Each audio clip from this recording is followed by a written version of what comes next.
आपण पाहत आहात स्वराज्य न्यूज. सत्य हेच जे तुमच्या समोर.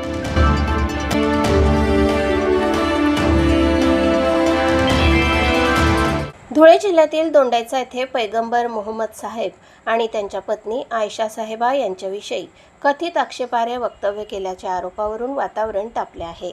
मुंबई येथील नाजिया इलाही खान हिने सोशल मीडियावर आक्षेपार्ह आणि अश्लील भाषा वापरल्याचा आरोप करत समस्त मुस्लिम समाजाच्या वतीने दोंडाईचा पोलीस ठाण्यात निवेदन देण्यात आले. या निवेदनाद्वारे नाजिया इलाही खान विरुद्ध भारतीय न्यायसंहिता कलम 299 आणि माहिती तंत्रज्ञान कायदा 2000 मधील कलम 67 अंतर्गत गुन्हा दाखल करण्याची मागणी करण्यात आली आहे.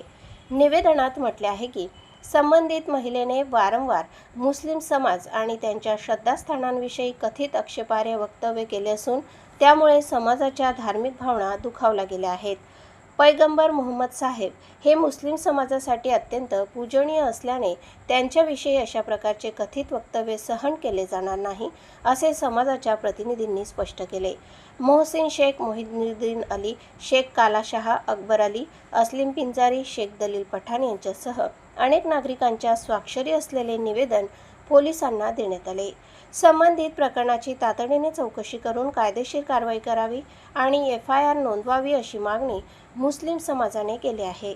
दरम्यान या आरोपांबाबत संबंधित व्यक्तीची बाजू किंवा पोलिसांची अधिकृत भूमिका अद्याप समोर आलेली नाही. पुढील तपासानंतरच प्रकरणातील वस्तुस्थिती स्पष्ट होणार आहे. प्रतिनिधी नवनीत बागले आणि वृत्तनिवेदिका सीमा पाटीलसह स्वराज्य न्यूज, दोंडाईचा.